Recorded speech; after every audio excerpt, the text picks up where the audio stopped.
好，大家我们来看一下哈，就是传统的 conditional statement 呢是这样的，它会给你一句有这个 conditional 在里面的这样的一句话，然后呢，孩子们呢需要跟这样一句话来判断其他的说法是不是对的。那么这种题呢，the most important is student cannot judge the statement by focusing on their own understanding or by some teacher might say you look at some keywords. If they having that words, that means right. If you don't have that words, that means wrong. Now we have to follow what's the logical connections between the um, condition and the consequences, then we work them out. So this is a very traditional conditional statement question. So for me, what I will teaching the student will be is very clearly student will know that we gonna be listing them by three steps, right? So the step number one, we need to find out which one is A and which one is B. Yeah, in other words, is which one is the condition, which one is the consequence. Yeah, which one happened first and which one gonna follow. That is how we tell which one is the condition and which one is the consequence. That's the first one that we need to find out. And secondly, we need to find out if it's necessary or is it sufficient. So basically, necessary means that if A not happen, then definitely B won't follow. And sufficient just means if A happen, then B definitely will follow. Luckily, we only have these two different type of the conditions. So in the question, the student need to tell is which one, for this question, which one these conditions will apply. That's neither necessary or it's sufficient, right? And the third one is the also the one that I would like the student to remember first and then gradually set up this understanding correctly, which means is the which one is the control positive one, which means if we know if A and B was right, immediately we'll know no B, no A is also must be right. Okay, so that's the three steps. I always like repeat, repeat, repeat to telling the student by giving them the different questions that let them to practice and get familiar with these three steps and always can bring them into the correct answers for these type of questions. Basically, that is the principles behind it. So let's look at this question because this is a very basic and a very simple one. So whenever a keyboard is on, which means it's working properly, right? The A and B, tick. Step one, tick. Step two, is that A guaranteed B happen or is that A not happen is guaranteed not B happen? So from the understanding of this information in the box, we find out is as long as the light is on, then it'll be guaranteed the keys is working, right? We can't say, oh, if the lights is not on, then that means the keys is not working. No, that is not this statement telling us, right? At least they didn't say anything about if the keyboard have no lights on, then what that mean? They never mention any information about that. We cannot assume to say, oh, because this is a common mistakes we always make to say, oh, when the lights on means it's working, then when the lights off, it means it's not working. But actually, it's not because in this statement, never say that about that, right? So we can know the second step, tick, this is sufficient condition. So for sufficient condition, we only know two statements true. Firstly, if the light is on, then which means all the keys is working.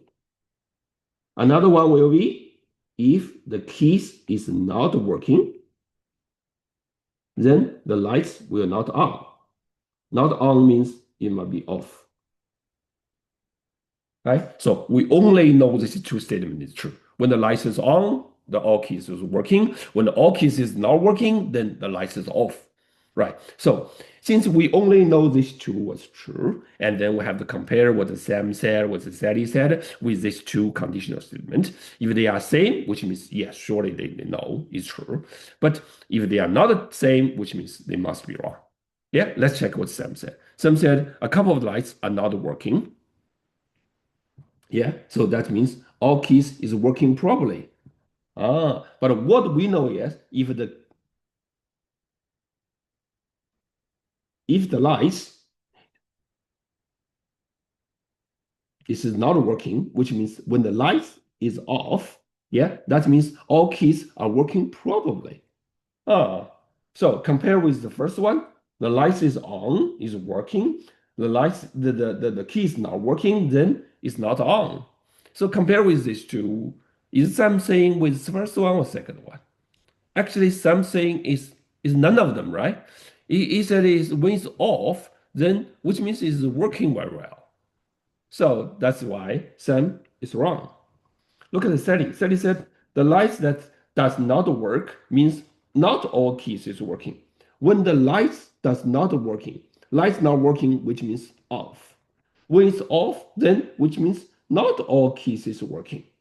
Okay, when the light is off, what do we know? We know nothing because we only know the light is on, this means working. When the light is off, we don't know if the keys is working or not. So that's why no matter Sam or Sally, they all wrong. Because Sam said it's all working. We don't know, maybe. When Sally said not all the keys are working, maybe. It's still maybe. We're not sure. But they all saying in a very confirmed way, right? That's why Sam and Sally was wrong. But this question, if I'm change here from R into may, which means all keys may working properly, then some will be wrong. Yeah, this is wrong. It's not because we are using may. It is because from the information in the box, we only can work out yes, when the light is off, that might be the keys working and might be the keys is not working. That's why when we change into may, then it will be right. But if we know something for certain, but you tell me something for uncertain, which means even you using may, that's still wrong. Okay, so from this question, that's regarding to the next question I'm putting here, some changes about the conditional statement, which is in the new trend, in the sample test of 3 and 4, the Cambridge start to involving some statement because all the information we judge is regarding to the information in the box, right? So like the previous question, what they told us in the box is something certain, right? Something certain, which means when the light is on, which means it's working well. That is something guaranteed. So that's why we can say it is necessary, it is sufficient, it's guaranteed. But now on is in the new thinking skill test, the conditional statement, firstly, the change will be they might have the multiple statement in one question. So just now in the box, there's only one statement, right? But in this question, you will find actually they got one, they got two, they got three conditional statement here, which means we have when the student have to tell, they have to tell three pairs of A and B, condition and consequences. First one, and the second one is in the information they give us in the box, they start to introducing some information which is uncertain. Look at statement number one. The more people hear about events, the more people are likely to attend. So here, they didn't say is they must be attend or they must not attend. The information they told us is already been something uncertain. We don't know, which means when more people hear about it, more people might come in, more people may attend, they might not attend. So this is something uncertain. If it is something uncertain, so I think all of my students, they need to understand this. From the given information, if it's uncertain, nothing certain you can get will be right.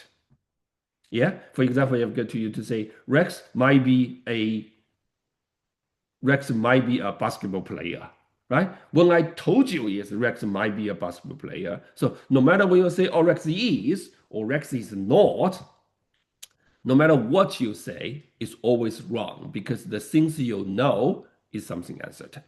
Yeah, that's what happened for the first one. You need to be very careful. But look at the second one. If nobody hear about events, then nobody will attend. This is certain uncertain. This is something certain. right? This is not likely, not maybe, this is true. So if this is certain, what we can use is what we just an analysis for the question number one, which means nobody heard. For the second one, we can get is no one heard, then no one come. So the control will be no B, no A, right? No B, no A. Nobody attend. By adding another not nobody attend. What that mean? Not nobody attend, which means more people, right? Which means another one we will know is if more people attend, which means more people heard about it. That is something for surely we know. These two statements are true. Yeah, look at the third one. If the poster put up, then the more people will heard. That is certain or uncertain. This is another certain statement, right? So what we'll know is if the poster has been put out, then what's going to happen? More people will be heard, right? Another one must be true, yes. If not more people heard, which means if less people heard or no people heard, that means the poster definitely is not posted out. So for the second one and the third one, we can work out these two statements for surely no. Yeah? But for the first one, basically we can work out nothing because anything is certain will be wrong. Yeah. So regarding to these two statements, that's what we know. And then we compare what Sophia said. Sophia said a lot of people attend. So if a lot of people attend, what do we know? Nothing, right? We only say if they heard, they will. Oh, sorry. If a lot of people attend, from this statement we know they must have heard of it. Yeah, more people attend, which means a lot of people heard about it, right? If a lot of people heard about it, that is true. So from here we know that must means a lot of people heard about it. That's for sure. We know already. That's true. So in another scenario is if for this question, if Sophia said, oh, a lot of people attended last week, that means that people all heard about it. Then Sophia would be right. But here, Sophia's consequences is the organizer must put the poster out. But what we only know is if we put the poster out, more people will heard about it. But if more people heard about it, because from people attend, we only know more people heard about it. But if more people heard about it, is that means they must put the poster out? We don't know, right? Yeah, because this is another one we call it the converse. That is something we are not sure. Poster means more people heard. But if more people heard, that's not necessarily means it's the poster. They might know from some another channels, which is they didn't mention in here. So that's why when we connecting these two statements together, Sophia will be wrong because it's maybe. The organizer might put the poster out, they might not be. That's why Sophia was wrong. Look at what Cindy said. No one is attend. So no one attend. Where is it talking about no one attend? Here, right? The statement number one here. They say yes, nobody here, nobody attend. But when nobody attend, is that means nobody heard about it? We can't say that, right? Just to change the sequence, we can't get it. Nobody heard, then nobody attend. But nobody attend does not mean they didn't heard it. They might have heard it, but they just do not want to come, right? So nobody attend, so which means the organizer did not put the posters. No, that is not wrong, right? Because from nobody attend, we even don't know if people heard about it or not. So let's not mentioning even they have to put the poster out or not. We even don't know if the people really heard it or not. So we have no any information to tell is about the poster. That's why the correct answer is D. Okay, so now you can see the conditional statement question is getting harder to be honest, compared with the first question, even involving more statement, and also they give you something certain and uncertain to let student to make the judgment. But no matter how they change it, just remember the two steps I told you for certain statements using the three steps, one, two, three. Yeah, find A and B, necessary, sufficient, and control. If it's uncertain statement, just remember for uncertain statement, uncertain statement, like what Sophia said and Cindy said, they are all said certain statements that we all wrong. Okay, that is a little bit of summarize about the conditional statement and the new trend about the change of the conditional statement question. Hopefully, this analysis might helping my kids to better understand the question and solving the problem and gets the question more correctly. Okay, yeah, that's it all for today. Thank you.